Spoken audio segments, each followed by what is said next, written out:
Hi all, എല്ലാവർക്കും മിഡ്സ്ലിറ്റിൻ്റെ മറ്റൊരു അധ്യായത്തിലേക്ക് സ്വാഗതം. കഴിഞ്ഞ വീഡിയോയിൽ നമ്മൾ റോബർട്ട് ഫ്രോസ്റ്റിനെ കുറിച്ചും അദ്ദേഹത്തിൻ്റെ ജീവിതത്തെക്കുറിച്ചും മറ്റു പ്രധാന രചനകളെക്കുറിച്ചും ചർച്ച ചെയ്യുകയുണ്ടായി. ഇന്നത്തെ ക്ലാസ്സിൽ നമ്മൾ പഠിക്കാൻ പോകുന്നത് റോബർട്ട് ഫ്രോസ്റ്റിൻ്റെ എ റോഡ് സൈഡ് സ്റ്റാൻഡ് എന്ന കവിതയാണ്. അപ്പോൾ എല്ലാവർക്കും ഒരിക്കൽ കൂടി മിഡ്സ്ലിറ്റ് ചാനലിലേക്ക് സുസ്വാഗതം. The little old house was out with a little new shed.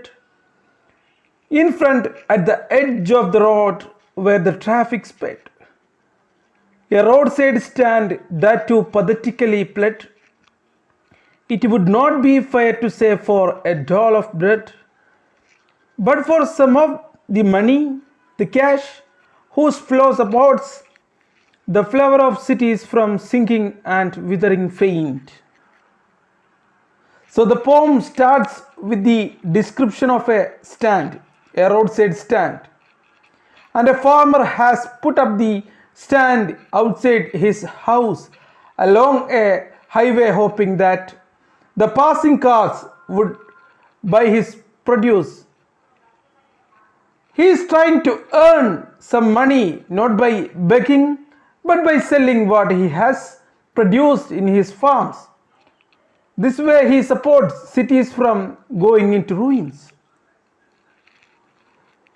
So കവി തുടങ്ങുന്നത് ഒരു റോഡ് സൈഡ് സ്റ്റാൻഡിൻ്റെ വിവരണത്തോടെ കൂടിയാണ് അദ്ദേഹം ഈ കവിത ആരംഭിക്കുന്നത്.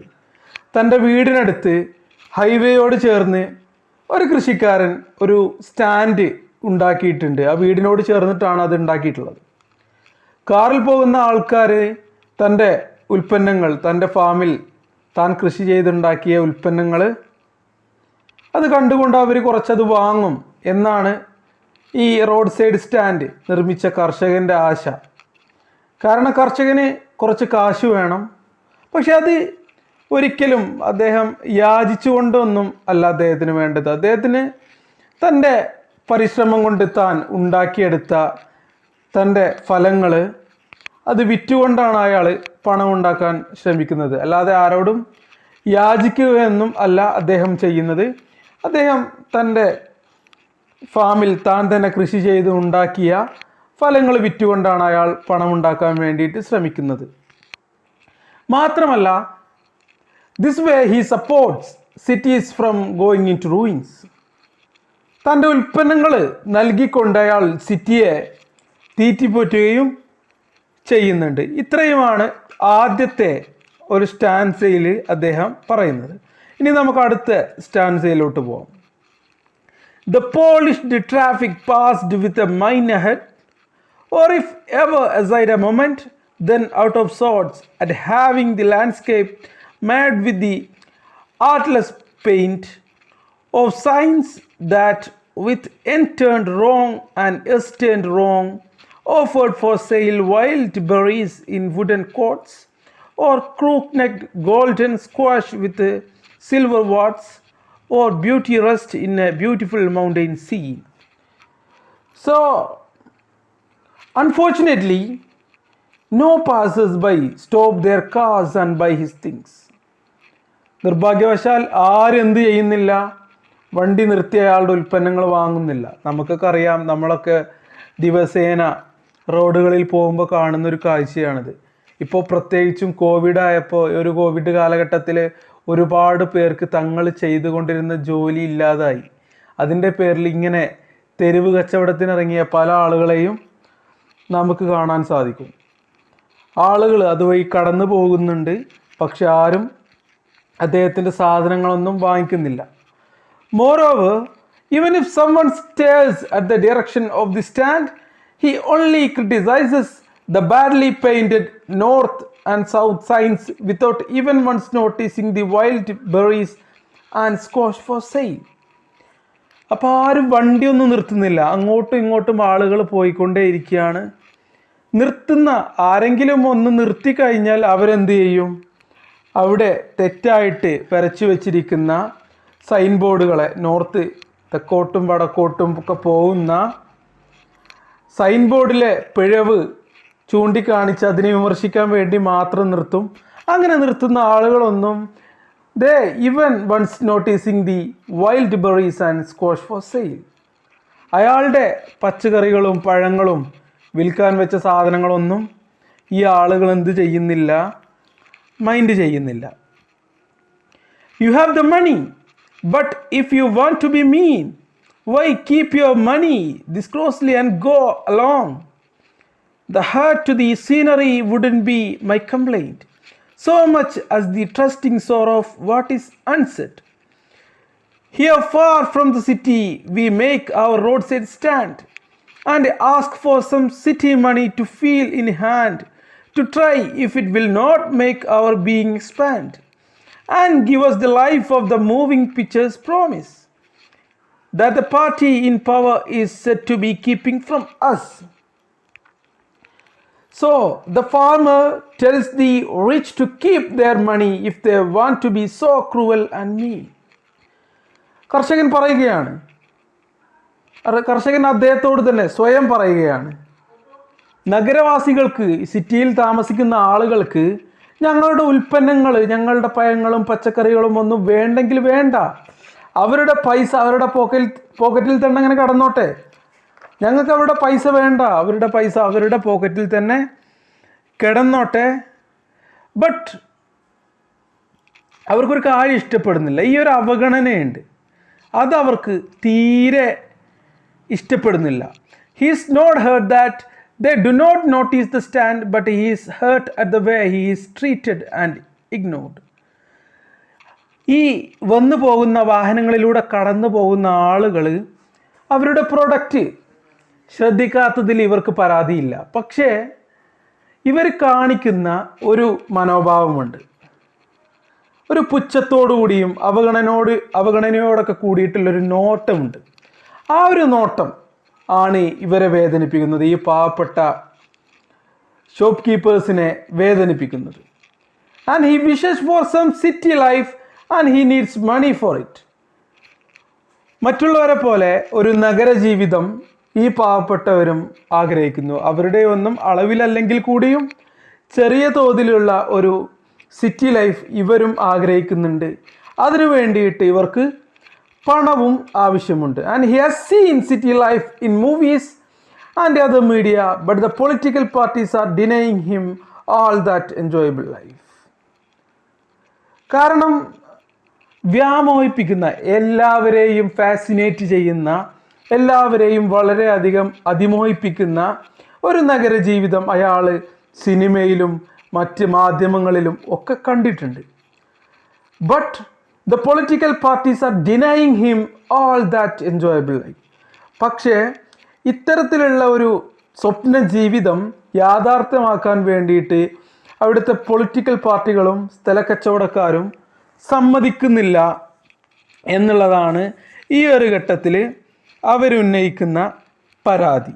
നമുക്ക് കണ്ടിന്യൂ ചെയ്യാം.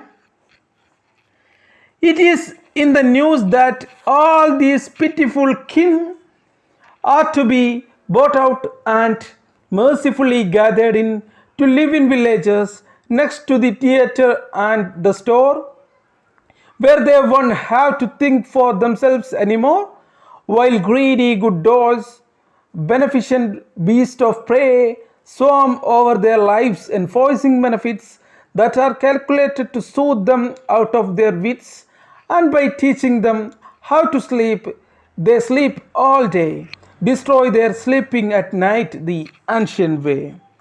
അവർക്ക് ഒരുപാട് കാര്യങ്ങൾ പറയാനുണ്ട്. The poet here says that there are some good doers who cheat those poor people too. ഇവിടെ ചില ഗുണകാംക്ഷികളുണ്ട്. ഈ ഗുണകാംക്ഷികൾ എന്താ ചെയ്യുന്നതെന്ന് വെച്ച് കഴിഞ്ഞാൽ അവർ കർഷകരെ ദ്രോഹിക്കുകയാണ് ചെയ്യുന്നത്. These beneficent people include real estate agents and politicians. ഈ പറയുന്ന ഗുണകാംക്ഷികളിൽ പെടുന്ന രണ്ട് വിഭാഗക്കാരുണ്ട്. ഒന്ന് സ്ഥല കച്ചവടക്കാരും മറ്റൊന്ന് രാഷ്ട്രീയക്കാരുമാണിത്. And they promise relocating them to such places where they can experience the cinema and the store. കർഷകരെ നഗരത്തിൽ സിനിമാ തിയേറ്ററും മറ്റു വലിയ കടകളുള്ള സ്ഥലത്തേക്ക് മാറ്റി സ്ഥാപിക്കാം എന്ന പ്രലോഭനം അവർ കൊടുക്കുന്നുണ്ട്. However, Frost says that these beneficent people are selfish as they pretend to help these poor people for their own advantage. ഇവിടെ അവരുടെ സ്വന്തം കാര്യം നേടാൻ വേണ്ടി മാത്രമാണ് സത്യത്തിൽ ഈ ഗുണകാംക്ഷികളൊക്കെ കൂടിയിട്ട് പറഞ്ഞു പറ്റിക്കുന്നത്. സത്യത്തിൽ ഇവരെ പറഞ്ഞ് പറ്റിക്കുകയാണ് ചെയ്യുന്നത്. These cheats makes the villagers completely dependent on them, thus robbing them of their ability to think for themselves or be independent. സത്യത്തിൽ ഇത്തരം ഒരു ഗുണകാംക്ഷികളുടെ കയ്യിൽ അകപ്പെട്ട് കഴിഞ്ഞാൽ കർഷകർ സ്വയം ചിന്തിക്കാൻ പോലും ശക്തിയില്ലാത്ത ആളുകളായിട്ട് മാറും. പണ്ടൊക്കെ ഈ കർഷകർ എന്താ ചെയ്തിരുന്നത്? During the ancient times, these villagers used to work day and night. This process has been changed by these greedy cheats who manipulate these innocent villagers and ask them, do not use their own ideas. These villagers are now troubled and unable to sleep at night because they haven't done any work during the day. അതാണ് സംഭവിക്കുന്നത്. പണ്ടൊക്കെ ഈ കർഷകർ എന്താ ചെയ്തിരുന്നത്? രാവും പകലും ജോലി ചെയ്യുമായിരുന്നു. പിന്നീട് ഈ ഗുണകാംക്ഷികളുടെ കയ്യിലകപ്പെട്ട് അവരിപ്പോൾ എന്താണ്, ജോലി പോലും ശരിക്ക് ചെയ്യുന്നില്ല. പകല് അധ്വാനിക്കാൻ സാധിക്കാത്തത് കാരണം രാത്രിയിൽ അവർക്ക് ഉറക്കം വരുന്നില്ല, ഉറങ്ങാനും പറ്റുന്നില്ല. അതാണ് ഇവിടെ സംഭവിക്കുന്നത്. Sometimes I feel myself I can hardly bear the thought of so much childish longing in vain. The sadness that lurks near the open window there, that waits all day in almost open prayer for the sequel of brakes, the sound of a stopping car, of all the 1,000 selfish cars that pass, just want to inquire what a farmer's prices are. And one did not stop, but only to plow up grass, in using the yard to back and turn around, and another to ask the way to where it was bound, and another to ask could they sell it a gallon of gas. They couldn't, they had none, didn't it see? Then in this stanza, in the 5th stanza, Frost talks about his own personal feelings, and he is unhappy about the farmer's battered hopes. എന്താ സംഭവിക്കുന്നത്? കവി തൻ്റെ വികാരങ്ങളാണ് ഇവിടെ പ്രകടിപ്പിക്കുന്നത്. കർഷകൻ്റെ ഒരിക്കലും നടക്കാത്ത പ്രത്യാശകളിലേക്ക് കവിക്ക് ദുഃഖം തോന്നുന്നുണ്ട്. അവരെ ഓർത്തിട്ട് കവിക്ക് സങ്കടം തോന്നുന്നുണ്ട്. അതുകൊണ്ടാണ് അദ്ദേഹം യൂത്തനേഷ്യ, ദയാവധം എന്നതിലോട്ട് ഈ പാവപ്പെട്ട കർഷകരെ ഉപമിക്കുന്നതും ഇതിന് ആദ്യത്തെ ടൈറ്റിലായിട്ട് ഈ ഒരു കവിതയ്ക്ക് എ റോഡ് സൈഡ് സ്റ്റാൻഡ് എന്നതിന് പകരം യൂത്തനേഷ്യ, ദയാവധം എന്നർത്ഥമുള്ള ടൈറ്റിൽ അദ്ദേഹം കൊടുക്കാൻ തയ്യാറാവുന്നതും. He is unhappy about the farmer's battered hopes. The windows of the farmer's house are open to hear the sound of a car stopping to make some purchase. കർഷകൻ ഇവിടെ എന്താ ചെയ്യുന്നത്? തൻ്റെ ജനൽ പടിയിലേക്ക് വന്നിരിക്കുകയാണ്. എന്നിട്ട് ഏതെങ്കിലും ഒരു വണ്ടി, ഏതെങ്കിലും ഒരു കാറ് ബ്രേക്കിട്ട് നിർത്തുന്നുണ്ടോ എന്ന ശബ്ദം കേൾക്കാനായിട്ട് ആകാംക്ഷയോട് കൂടിയിട്ട് അയാൾ കാത്തിരിക്കുകയാണ്. ആരെങ്കിലും എൻ്റെ സാധനം വാങ്ങും, ഒരു കാറിൻ്റെ ബ്രേക്ക് സൗണ്ട് കേൾക്കുന്നുണ്ട് എന്ന് വിചാരിച്ച് പ്രത്യാശയോടുകൂടി നിൽക്കുന്ന കർഷകനെയാണ് ഇവിടെ കവി കാണിക്കുന്നത്. So,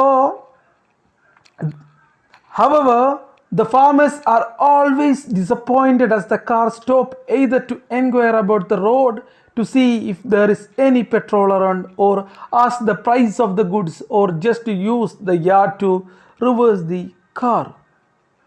പക്ഷേ കാറ് നിർത്തിയിട്ട് ആളുകൾ വരുന്നത് പ്രതീക്ഷിച്ചിരിക്കുന്ന ഈ പാവപ്പെട്ട കർഷകനോട് ഇവരെന്താ ചെയ്യുന്നത്? ചിലപ്പോൾ കാറുകൾ നിർത്തും. പക്ഷെ എന്തിനാ നിർത്തുന്നത്? വഴി ചോദിക്കാനോ, അല്ലെങ്കിൽ എന്താണ് പെട്രോൾ എവിടെ കിട്ടുമെന്നറിയാനോ, അല്ലെങ്കിൽ സാധനത്തിൻ്റെ വില ജസ്റ്റ് ചോദിക്കാനോ ഒക്കെ ആയിരിക്കും ആളുകൾ കാറ് നിർത്തുക. അല്ലെങ്കിൽ ചില കൂട്ടരുണ്ട്, ഈ ഷോപ്പിൻ്റെ മുമ്പിൽ കൊണ്ടുവന്നിട്ട് അവിടെ നിന്ന് കാറ് തിരിച്ചോട്ടെ, ഒന്ന് യൂ ടേൺ എടുക്കാൻ വേണ്ടി മാത്രം അവിടെ കൊണ്ടുവന്ന് വണ്ടി നിർത്തുന്ന ആളുകളുണ്ട്. അപ്പോൾ ഇങ്ങനെ ഓരോ തവണയും പാവപ്പെട്ട ഈ കർഷകൻ നിരാശനാവുകയാണ് ചെയ്യുന്നത്. ഇനി നമുക്ക് അവസാനത്തെ സ്റ്റാൻസയിലോട്ട് പോവാം. No in country money, the country scale of gain, the requisite lift of spirit has never been found, or so the voice of the country seems to complain. I can't help owing the great relief it would be to put these people at one stroke out of their pain, and then next day, as I come back into the scene, I wonder how I should like you to come to me and offer to put me gently out of my pain. So, in the final stanza, Robert Frost feels that these villages should be put out of pain and hardship of life. കവിക്ക് ഈ ഒരു അവസ്ഥയിൽ തോന്നുന്നത് ഈ പാവപ്പെട്ട കർഷകരുടെ വേദനയും പ്രയാസവും ദുരിതങ്ങളും ഒക്കെ അവസാനിക്കണമെന്നാണ് കവിയുടെ ആഗ്രഹം. According to the poet, these country people have not yet found progress which is evidently visible through their way of life. He wonders for some solution by which the farmers can be freed from such painful existence. ഈ കർഷകരുടെ ജീവിതത്തിൽ യാതൊരുവിധ അഭിവൃദ്ധിയും സംഭവിക്കുന്നില്ല. എല്ലാ ദിവസവും ഇതുപോലെ തന്നെയാണ്, ദുരിതപൂർവ്വം ആണ് കടന്നു പോകുന്നത്.